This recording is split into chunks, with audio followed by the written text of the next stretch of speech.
Bonjour, dans cette vidéo, nous allons commencer le cours concernant le système urinaire et la physiologie rénale. Dans cette première vidéo, nous allons examiner ensemble le rôle du système urinaire, particulièrement des reins, l'anatomie externe et interne des reins et la microanatomie fonctionnelle des reins. Alors, nous allons commencer par une petite introduction. Alors, quels sont les objectifs de ce cours? Alors, les objectifs de ce cours, c'est d'avoir une vue générale du système urinaire et de la fonction rénale, connaître au minimum les caractéristiques essentielles de la physiologie rénale, décrire la structure macroscopique et microscopique des reins, ainsi que leur importante vascularisation, et enfin comprendre les processus impliqués dans la formation de l'urine. Alors, on sait que le métabolisme des substances nutritives entraîne la production de déchets par les cellules de l'organisme comme le gaz carbonique, l'excès d'eau et la chaleur. Si on prend l'exemple des protéines, le catabolisme des protéines va produire des déchets toxiques tels que les ions ammonium, ammoniac, l'urée et l'acide urique.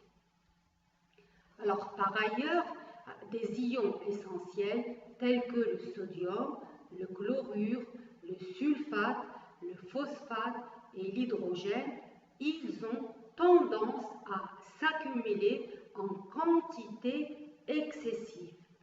Donc, toutes les substances toxiques, de même que toutes les substances essentielles mais qui sont excédentaires, doivent être excrétées de l'organisme. Alors, plusieurs organes participent à l'élimination des déchets de l'organisme. On peut citer les reins qui excrètent l'eau, les déchets azotés issus du catabolisme des protéines, certaines toxines bactériennes, des ions H+, des sels minéraux, ainsi qu'une certaine quantité de chaleur et de gaz carbonique. Alors, parmi les autres organes qui participent à l'excrétion des déchets, on peut citer les poumons et la peau. Les poumons, ils excrètent du CO2, c'est-à-dire du gaz carbonique, de la chaleur et une petite quantité d'eau. La peau, et particulièrement les glandes sudoripares, vont excréter de la chaleur, de l'eau, du gaz carbonique, ainsi que des petites quantités de sel et d'urine. Et enfin, le tube digestif qui élimine les péchés solides non digérés et excrète également du gaz carbonique, de l'eau, des sels et de la chaleur. Toutefois, notons que ce sont les reins qui jouent le rôle principal dans l'excrétion. Alors, le rein fait partie du système urinaire. Quelle est la définition du système urinaire ou bien de l'appareil urinaire? L'appareil urinaire est l'ensemble des organes qui permettent la formation continue de l'urine et son évacuation périodique. Elle assure donc l'excrétion urinaire. Alors, l'excrétion urinaire, c'est l'élimination sous forme d'urine de substances prélevées dans le milieu intérieur. Bien sûr, l'urine est élaborée de façon continue par les reins à partir du plasma sanguin. C'est un filtrat du plasma. Alors, l'organisation anatomique du système urinaire. Afin de mieux comprendre comment le système urinaire réalise ses fonctions, on va jeter tout d'abord un coup d'œil sur son organisation anatomique. Alors, le système urinaire, il est constitué des deux reins, des uretères, de la vessie et de l'urètre. D'accord? Ce sont les 4 composants du système urinaire. Donc voilà, on a un schéma récapitulatif de l'organisation anatomique du système urinaire. Donc le système urinaire est constitué des deux reins qui produisent l'urine, les deux uretères qui vont acheminer l'urine produite par les reins vers la vessie, et de l'urètre. Lorsque la vessie est pleine, l'urine va être acheminée hors de l'organisme par l'urètre.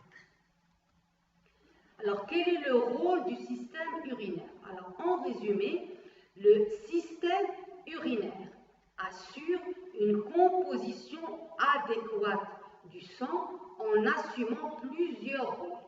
Il permet l'élimination des déchets métaboliques cellulaires. Ce système urinaire permet également le maintien de l'équilibre hydrique, le maintien de l'équilibre électrolytique et acido-basique. Il permet la libération d'hormones comme l'érythrogénine qui contrôle la formation des globules rouges et enfin il permet l'élimination des médicaments et des polluants en circulation dans le sang. Donc toujours dans le rôle du système urinaire, donc le rôle principal du système urinaire est de maintenir l'homéostasie de l'organisme en assurant un rôle épurateur et un rôle régulateur. Alors le rôle épurateur, il consiste à débarrasser le milieu intérieur d'une partie des déchets, notamment les déchets toxiques. Un rôle régulateur en permettant de maintenir constant la composition du milieu intérieur. Alors, les principales fonctions physiologiques du rein sont résumées dans le tableau suivant. Il permet le maintien du volume et de la composition ionique des liquides de l'organisme, c'est-à-dire l'homéostasie. Les reins permettent également l'excrétion des déchets métaboliques terminaux tels que l'urée, la créatinine, l'acide urique et l'oxalate, la détoxification et l'élimination des toxines, médicaments et de leurs métabolites. Ils jouent un rôle dans la régulation endocrine des volumes extracellulaires et de la pression artérielle, notamment via le système rénine-angiotensine, et il permet entre autres le contrôle endocrine du métabolisme minéral. Donc les reins ont une double une fonction exocrine et une fonction endocrine. La fonction exocrine, elle consiste en la formation d'urine qui permet l'excrétion des déchets métaboliques terminaux comme l'urée, la créatinine, l'acide urique, ainsi que la détoxification et l'élimination des toxines, médicaments et de leurs métabolites. Alors, les reins participent au maintien également de l'équilibre hydrique de l'organisme, ainsi qu'au contrôle de l'équilibre électrolytique et des ions H+, au niveau de l'équilibre acido-basique. Ils règlent donc le volume et la composition du sang. Alors, quant à la fonction endocrine, le rein est un véritable organe endocrine capable de réguler le métabolisme des petites hormones polypeptidiques comme l'insuline, le glucagon, la parathormone, la calcitonine, l'hormone de croissance, de fabriquer des hormones comme l'érythropoïétine, la rénine, la vitamine D et les prostaglandines, ou il permet aussi de fabriquer des médiateurs d'action locale comme le GF, c'est l'épithélium growth factor, ou bien le facteur de croissance épithéliale. Alors maintenant, on va parler de l'anatomie des reins et on va commencer par l'anatomie externe des reins. Alors, les reins, ce sont des organes pairs, de couleur brun rougeâtre, en forme d'haricot. Ils sont situés immédiatement sous le diaphragme et ils sont plaqués contre la paroi postérieure de la cavité abdominale au niveau des premières vertèbres lombaires et de part et d'autre de la colonne vertébrale. Ils mesurent à peu près 12 cm de longueur en moyenne chez l'adulte. Alors toujours dans l'anatomie externe des reins, le bord externe du rein est convexe, alors que le bord interne qui fait face à la colonne vertébrale est concave. Alors remarquez, près du centre de ce bord concave se trouve une échancrure, c'est-à-dire une ouverture appelée hile, par laquelle l'urtère quitte le rein. Les vaisseaux sanguins et lymphatiques ainsi que les nerfs vont pénétrer dans le rein et en sortir également par le hile. D'accord? Le hile s'ouvre sur une cavité dans le rein qu'on appelle le sinus rénal. Alors maintenant, on va passer à l'anatomie interne des reins. Une coupe longitudinale du rein permet de distinguer trois grandes régions, le cortex, la médula et le bassinet. Alors, le cortex, il représente la couche externe du rein située immédiatement sous la capsule rénale, c'est l'enveloppe qui protège les reins. La deuxième zone, c'est la médula rénale. Elle représente la partie médiane ou centrale du rein. La troisième zone, c'est le bassinet, qui est l'extrémité supérieure élargie de l'urtère. Le bassinet, c'est l'extrémité supérieure élargie de l'urtère.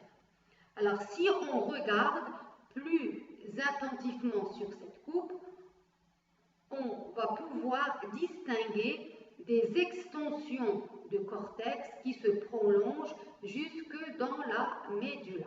Alors, ces extensions du cortex qui se prolongent jusque dans la médula, c'est ce qu'on appelle les colonnes rénales. Donc là, 1, 2, 3, 4, les colonnes rénales. Alors, les vaisseaux sanguins en provenance du hile qui irriguent le cortex et la médula passent entre ces colonnes rénales. Alors, entre les colonnes rénales se trouvent des structures en forme de pyramide, les pyramides rénales. Alors, ces pyramides présentent un aspect strié dû aux tubules rénaux qui les composent. Alors, la base des pyramides est recouverte par le cortex, alors que leur sommet, il est orienté vers le centre du rein et il est appelé papille rénale. Donc, je répète, la base des pyramides est recouverte par le cortex, alors que leur sommet, il est orienté vers le centre du rein et c'est ce qu'on appelle la papille rénale. Alors, chaque papille se projette vers le centre du rein dans une sorte d'entonnoir qu'on appelle le calice mineur. Donc, chaque papille se prolonge dans un entonnoir qu'on appelle le calice mineur. Alors, ainsi, l'urine qui est produite dans les parties pyramidales de la médula va passer à travers les minuscules pores des papilles pour être recueillie par les calices mineurs. Alors, de ces calices mineurs, l'urine va être déversée dans les calices majeurs. Donc, les calices mineurs fusionnent pour donner des calices majeurs. Alors, les calices majeurs, ils ramassent l'urine en provenance de plusieurs calices mineurs. Alors, de ces calices majeurs, l'urine va être déversée dans le bassinet, puis après, le bassinet s'ouvre dans l'urtère pour y déverser l'urine qui est collectée. Donc on a ici une photo prise en 3 dimensions du calice des calices et des bassinets. Donc on a ici, on a dit que l'urine produite dans les parties pyramidales de la médulla va passer au niveau des calices mineurs. Ces calices mineurs vont fusionner pour donner des calices majeurs. Donc des calices mineurs, l'urine va être déversée dans les calices majeurs. Alors des calices majeurs, l'urine va être déversée dans le bassinet. Le bassinet s'ouvre vers l'urtère et y diverse l'urine qui a été produite par les reins. Donc toujours dans l'anatomie interne des reins, on a des coupes frontales du rein qui va illustrer cette anatomie. Ici, on a une photographie et là un schéma. Alors regardez, vous pouvez bien observer ici le cortex, la médulla, en jaune le bassinet. D'accord? Donc là, les colonnes rénales, les pyramides rénales. D'accord? Donc ici, les papilles rénales. Alors là, on a un schéma récapitulatif. Donc, on a dit qu'une coupe longitudinale du rein permet de distinguer 3 régions. Le cortex, qui est la zone externe sous la capsule, la médulla, qui est la partie centrale du rein, et le bassinet, qui est l'extrémité supérieure élargie des urtères. Alors, un regard plus attentif sur cette courbe, sur ce schéma, nous permet d'examiner ou bien de voir des extensions de cortex qui se prolongent juste dans la médulla. C'est ce qu'on appelle les colonnes rénales. C'est entre ces colonnes rénales que vont circuler les nerfs et les vaisseaux sanguins qui pénètrent dans le rein via le ville. Alors, on a dit que la base des pyramides est recouverte par le cortex, alors que le centre de ces pyramides, il est orienté vers le centre du rein, c'est ce qu'on appelle les papilles rénales. Alors, ces pyramides, ils ont un aspect strié dû au tubule rénal qui les forme. Donc, l'urine qui est produite dans les parties pyramidales, d'accord, de la médulla, va passer à travers les minuscules pores des papilles, d'accord, pour être récupérée par les calices mineurs. Alors, on a dit que chaque pyramide se projette vers le centre du rein dans une sorte d'entonnoir qu'on appelle les calices mineurs. Alors, des calices mineurs, l'urine, elle va passer vers les calices majeurs, le bassinet et après les urtères. Alors maintenant, on va parler de la microanatomie fonctionnelle des reins, c'est-à-dire le néphron. Alors, le néphron, il représente l'unité structurelle et fonctionnelle du rein. Chaque rein contient environ 800 000 à 1,5 million de néphrons. Alors ici, vous avez le schéma d'un néphron. De quoi est constitué le néphron? Il est constitué d'un corpuscule rénal, c'est ce qu'on appelle le corpuscule de Malpighi, et du tubule rénal. Alors, le corpuscule rénal, c'est le lieu de la filtration initiale du plasma. C'est là que va être formée l'urine primaire. Il est constitué de quoi? D'un glomérule. C'est une masse capillaire de vaisseaux, c'est une masse de vaisseaux sanguins capillaires invaginés dans l'extrémité du tube. Alors le sang, il entre dans le glomérule par une artériole afférente et il ressort par une artériole efférente. Donc le corpuscule rénal, il est formé du glomérule et de la capsule de Bowman, qui est représentée ici en jaune. La capsule de Bowman, c'est quoi? C'est une sphère invaginée enveloppant les capillaires glomérulaires et qui va délimiter l'espace de Bowman ou la chambre glomérulaire qui contient le filtrat initial ou l'urine primaire. Donc le corpuscule rénal, c'est le lieu de la filtration initiale du plasma. Il est constitué d'un glomérule et d'une capsule de Bowman. Dans le glomérule, le sang rentre par une artériole afférente et ressort par une artériole efférente. Alors la deuxième partie du néphron, c'est le tubule rénal. C'est quoi le rôle du tubule rénal? C'est le lieu de modification du filtrat initial par des mécanismes de réabsorption et de sécrétion. Au fur et à mesure que l'urine primaire passe dans le tubule rénal, elle va subir des modifications de sa composition. Certains ions seront réabsorbés et d'autres seront sécrétés. Alors, le tubule rénal, il est formé par le tubule contourné proximal, c'est-à-dire proche du corpuscule rénal, une anse de Henle qui s'invagine en profondeur avec une branche descendante et une branche ascendante.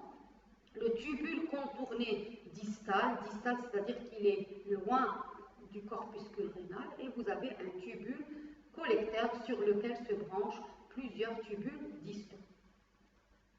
Donc ici, toujours dans la microanatomie fonctionnelle du rein, on a une photographie d'un néphron. Regardez, vous avez un glomérule avec ici le tubule rénal, et là je crois c'est l'artériole afférente.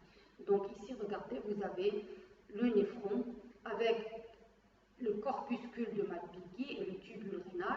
Le corpuscule de Malpighi, il est formé par le glomérule qui est un amas de capillaires sanguins et de la capsule de Bowman représentée ici en violet. Le sang rentre dans le glomérule par l'artériole afférente et ressort par l'artériole efférente. Et là, on a en vert le tubule rénal.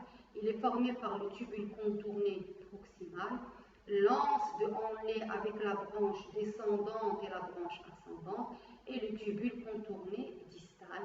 Et en blanc, c'est le tubule collecteur. Alors là, l'anatomie, un résumé de l'anatomie des reins. Alors, on a dit que les reins font partie du système urinaire. Le système urinaire, c'est l'ensemble des organes qui permettent la formation continue de l'urine et son évacuation périodique. Alors, le système urinaire, il est formé par les deux reins qui produisent l'urine, les uretères qui vont acheminer l'urine produite par les reins vers la vessie. Quand la vessie est pleine, l'urine va être éliminée vers l'extérieur par l'urètre. D'accord? Alors, une coupe longitudinale des reins permet de distinguer trois régions. Le cortex, c'est la partie superficielle sous la capsule rénale. La médula rénale, c'est la partie centrale. Et le bassinet, qui est l'extrémité supérieure élargie des uretères. Alors, on a des extensions de cortex se prolongent jusque dans la médula. C'est ce qu'on appelle les colonnes rénales. Alors, entre les colonnes rénales se trouvent des structures en pyramide rénale. C'est ce qu'on appelle structures en pyramide, c'est ce qu'on appelle les pyramides rénales. D'accord? Ces pyramides, ils sont striés parce qu'ils sont formés de tubules. D'accord?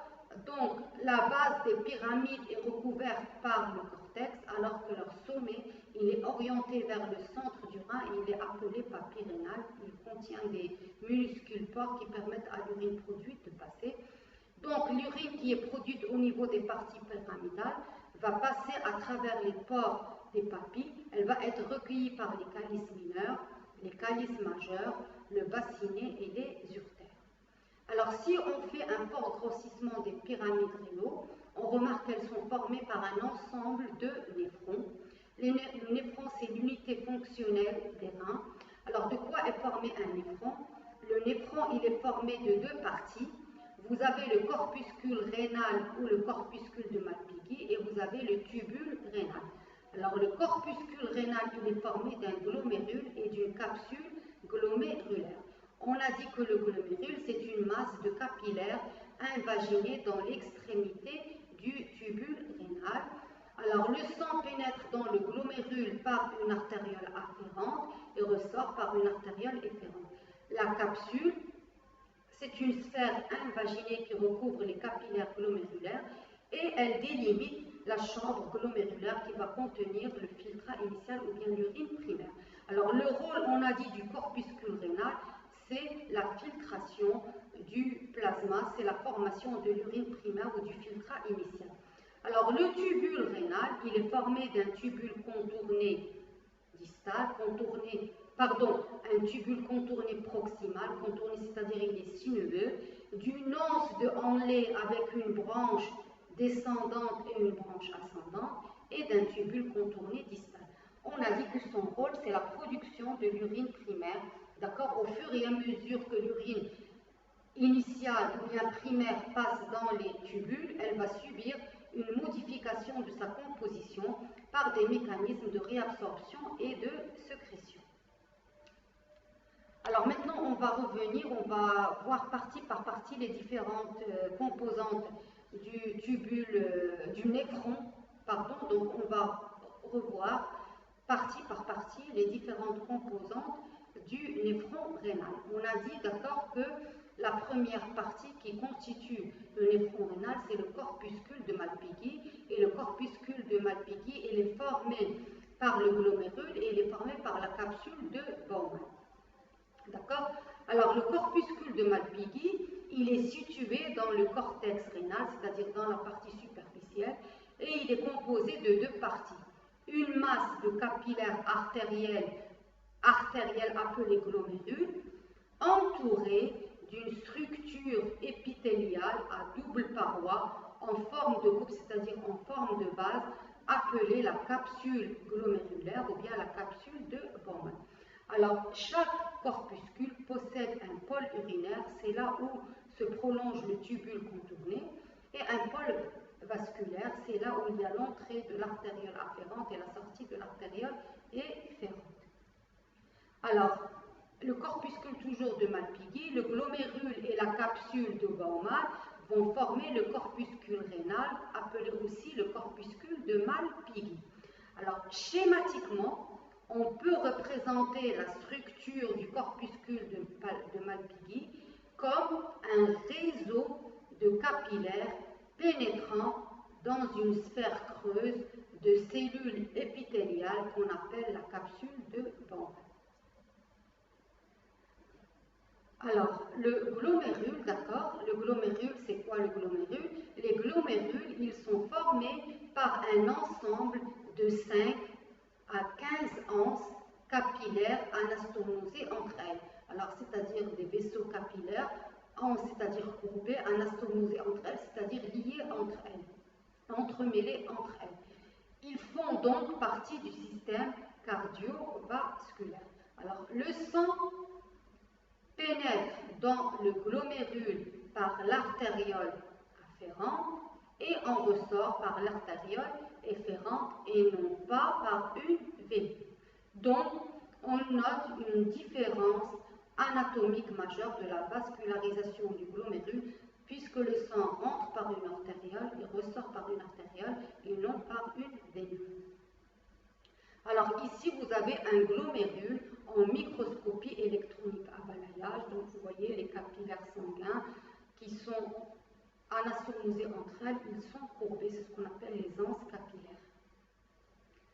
Le deuxième constituant du néphron, constituant du corpuscule de Malpighi, c'est la capsule de Bowman. On a dit que le corpuscule de Malpighi, ce sont les glomérules plus la capsule de Bowman. Donc la capsule de Bowman, c'est le deuxième élément constituant le corpuscule de Malpighi et qui va se prolonger au pôle urinaire par le tubule rénal. Alors, elle est formée de deux parois. Vous avez une paroi externe ou feuillée pariétale qui est associée au tissu conjonctif de soutien. Et on a une paroi interne ou feuillée viscérale étroitement collée contre la paroi des capillaires glomérulaires. Donc, entre le feuillet pariétal et viscéral se trouve l'espace capsulaire, appelé aussi espace de Bowman ou chambre glomérulaire, qui contient l'urine primitive élaborée par filtration du sang